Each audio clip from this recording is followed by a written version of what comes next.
এই এই এই, এখানে পড়ে পড়ে মরার মতো ঘুমাচ্ছ কেন? হ্যাঁ, কাজকর্মে যাওয়া লাগবে না নাকি? আজ দুদিন ধরে কাজে যাচ্ছ না, সংসার কি করে চলবে শুনি? বউ, এই সকাল সকাল কানের মাথা কাস না তো। আমাকে একটু ঘুমাতে দে। আমার শরীরটা একদমই ভালো না। আমার পেটের মধ্যে কেমন যেন গুড়গুড় করছে, মাথা বনবন করছে, কানের মধ্যে শাঁসা করছে। ও মা, বলে কি গো? আর কোনো রোগ হয়নি তো তোমার? শুধু এই কয়টা রোগ হয়েছে নাকি তোমার? এই অল্প রোগ তো এক্ষুনি সেরে যাবে, একটু বেশি রোগের কথা বলো গো। না, তোকে নিয়ে আমি আর পারি না। বললাম সকাল সকাল ঝগড়া করবার কোনো ইচ্ছে নেই তোর সাথে আমার। যা তো বউ, যেখানে যাচ্ছিলিস সেখানে যা, আমাকে একটু ঘুমাতে দে। বলছি, তোকে যে বললাম আমার শরীর খারাপ, বিশ্বাস করছিস না তো? না না না, আমি কি করে বিশ্বাস করব? এইটাই তো তোমার রোজকার নাটক। তুমি তো কাজের ভয়ে রোজ একটা না একটা বাহানা বানাও। আজ এইটা তো কাল নতুন একটা বাহানা। কি অশান্তি, কি অশান্তি! আমি কি করে বোঝাবো তোমাকে যে সত্যি আমার শরীরটা ভালো নেই? যা ভালো লাগে করো তুমি, আমি এই চললুম। যাক বাবা, আপদ বিদে হয়েছে। সারাক্ষণ শুধু কাজ আর কাজ। এখন আমি শান্তি করে ঘুমাই।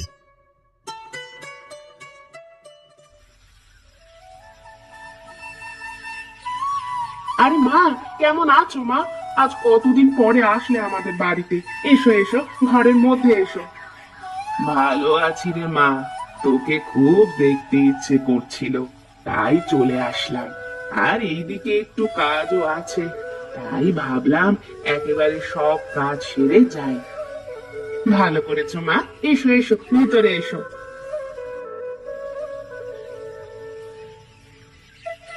কি রে মালতী, আজ তুই রেগে আছিস কেন রে? কি হয়েছে তোর? আর সে কথা বলো না মা, তোমার জামাইটা যা হয়েছে না, সারাদিন কাজকর্ম কিচ্ছু করবে না, শুধু পড়ে পড়ে ঘুমাবে, আর সব জ্বালা আমাকে পোহাতে হবে। আমার জীবনটা একেবারে নরক হয়ে গেল।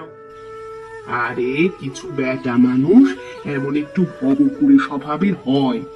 একটা বাচ্চা কাচ্চা হলে কাঁধে দায়িত্ব পড়লে দেখবি সব ঠিক হয়ে গেছে। না, এ মানুষ ঠিক হবার মানুষ নয় গো মা। আমি কত বোঝাই, ও আমার একটা কথা এক কান দিয়ে ঢুকিয়ে আরেক কান দিয়ে বের করে দেয়। আরে হবে রে হবে, ও তো এমন ভবঘুরে মানুষ দেখলাম বিয়ের পর ঠিক হয়েছে, আর না হলে বাপ হওয়ার পরে ঠিক হয়েছে। জানিস, তোর বাবাও ঠিক এইরকম ছিল। তুই আমার জীবনে আসার পরে মানুষটা কেমন যেন কর্মঠ হয়ে গেল। দুনিয়া উল্টে গেলেও ঠিক হবে না মা। তুমি ওকে চেনো না, তাই এমন কথা বলছো। আমি আজ 2 বছরে ওকে হাড়ে হাড়ে চিনে গেছি। আচ্ছা শোন, আমার কাছে একটা বুদ্ধি আছে। আমার কথা মতো কাজ কর, দেখবি সব ঠিক হয়ে যাবে। কি বুদ্ধি মা?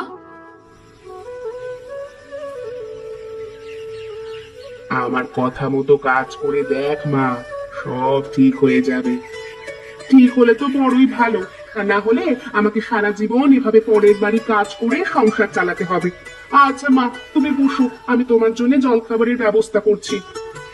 না রে মা, এখন ক্ষুধা নেই, খেতে ইচ্ছে করছে না। আমি পাশের গ্রামে তোর কাকার বাড়িতে যাচ্ছি, ওখান থেকে ফেরার পথে তোর বাড়িতে 2 দিন থেকে যাব। কেন মা, ওখানে কি? একটু দরকারি কাজ আছে, আমি ফিরে এসে তোকে সব বলবো। আচ্ছা মা, এসো তাহলে, সাবধানে যেও কিন্তু। দেখি, মা যা বলে গেল সেই মোতাবেক কাজ করে কি হয়।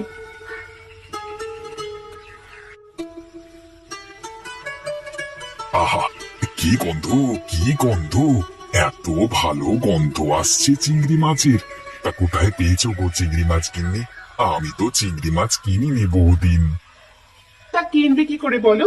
তুমি যা কিপটে, তাতে কি চিংড়ি মাছ কেনার কলিজা তোমার আছে? চিংড়ি মাছের যা দাম। এই এই এই সকাল সকাল তুমি আবার আমার ইজ্জতের বস্ত্র হরণ করে দিলে গিন্নি। এটা কিন্তু একেবারেই ভালো করলে না তুমি। বেশি আজে বাজে বকবে না কিন্তু সকালবেলা, এই আমি বলে দিলুম। না হলে কিন্তু এর থেকেও বেশি কিছু হবে। চুপচাপ গিয়ে হাতে মুখে পানি দিয়ে বসো, আমি চিংড়ির ভর্তাটা করে এনে খেতে দিচ্ছি। না, এইভাবে কি বেঁচে থাকা যায়? শেষে কিনা নিজের গিন্নির কাছে দাম পেলাম না, সকাল করে আমাকে এই রকম ভাবে খিস্তি মেরে দিল। এই নাও গো, খেয়ে নাও। সারা রাত কত কষ্ট করে ঘুমিয়েছো, আবার সকালবেলা কত কষ্ট করে ঘুম থেকে উঠে হাত মুখ ধুয়ে নাও, এই কয়টা খেয়ে দিয়ে আবার ঘুমাতে যাও। না, কেসটা কি? ভাবটা তো খুব একটা সুবিধের ঠেকছে না। ডাল মে জরুর কুছ কালা হ্যায়। দেখতে হচ্ছে তো ব্যাপারটা। বউয়ের মুখ দিয়ে মধু ঝরবার কারণ কি? কি মতলব এঁটেছে বউ আমার? আচ্ছা বউ, এই চিংড়ি মাছ কোথা থেকে এসেছে সেটা তো আমাকে বললে না। কোথায় পেয়েছো চিংড়ি মাছ না বললে যে এই চিংড়ি মাছ আমার গলা দিয়ে নামবে না, আমার গলায় গিয়ে আটকে যাবে।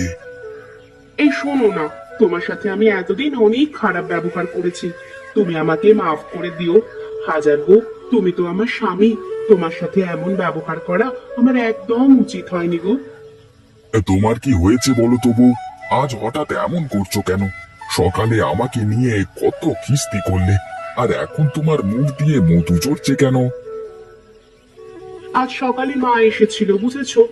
মাকে আমি তোমার কথা বললাম যে তুমি কোনো কাজ করো না, তাই মা আমাকে বুঝিয়ে গেছেন। হয়তো আমারই কোনো ভুল হয়েছে, যার কারণে তুমি এমন করছো। যদি আমার কোনো ভুল হয়ে থাকে তাহলে আমাকে মাফ করে দিও, আমি আর কোনোদিন তোমার সাথে খারাপ ব্যবহার করব না গো। আচ্ছা, এবার বুঝলাম।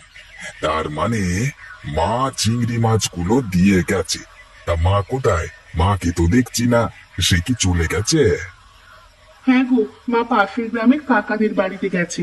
কাকাদের বাড়ি থেকে ফেরার পথে মা আমাদের বাড়িতে দুদিন থেকে তারপরে যাবেন। তুমি নাও, এত চিন্তা না করে খেয়ে নাও।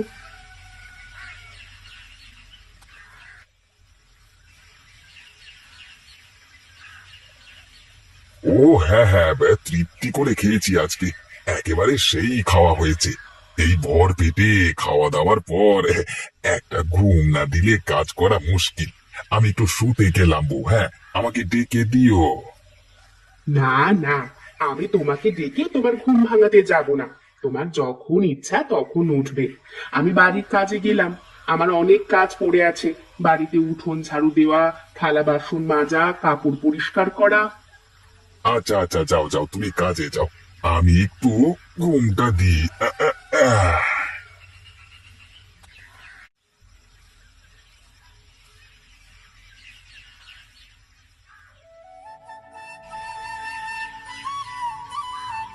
বউ, ঘরে কি আছে? চারটি দাও দেখি, কটা খেয়ে দেখি।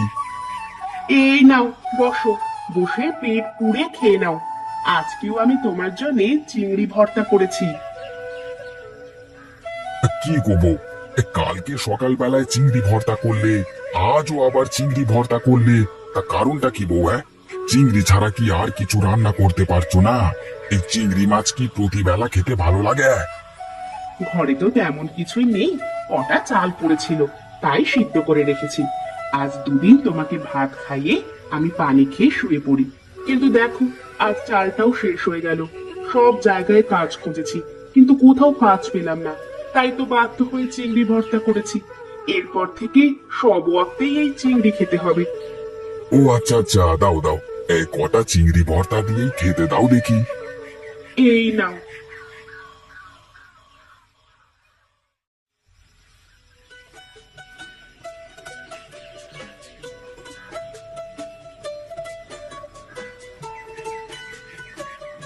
মানুষ নাকি জব্দ হয় না, আজ তোমাকে আমি চিংড়ি মাছের ভর্তা খাইয়ে জব্দ করে ছাড়বো।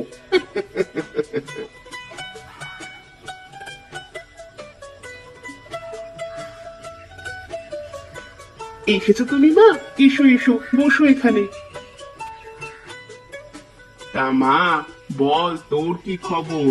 কি ভাব বুঝলি? জামাইয়ের কোনো পরিবর্তন বুঝতে পারছিস নাকি?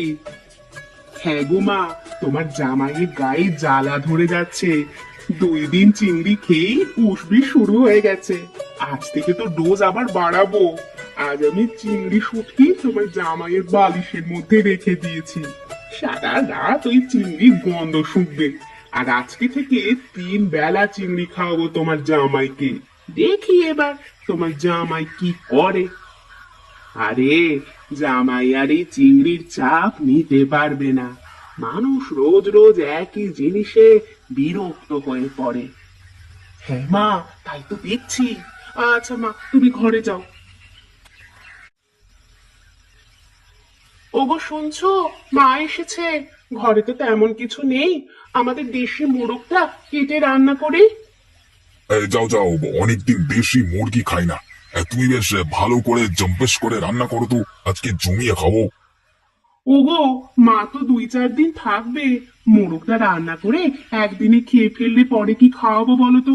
একটা কাজ করি, মুরগিটা রান্না করে রাখি, আর প্রতিদিন মাকে খাওয়ানো যাবে, আর আমরা না হয় চিংড়ি দিয়ে কাজ চালিয়ে নেব।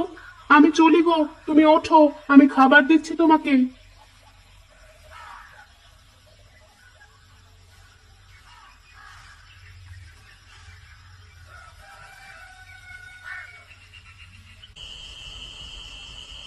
বউ, ঘরে কি আছে দাও দেখি, কটা খাই। এই নাও। কি গো বউ, শুধু এত চিংড়ি দেখছি যে, মুরগির মাংসটা কোথায়?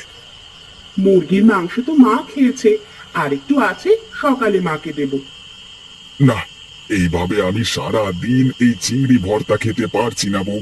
আমি আর অমন করব না, আমি কাল থেকে কাজে যাব। সত্যি তুমি কাজে যাবে? হ্যাঁ হ্যাঁ, আমি কাল থেকে প্রতিদিন কাজে যাব। আমি তোমার এই চিংড়ি ভর্তার কাছে হার মেনে গেলাম গো বউ।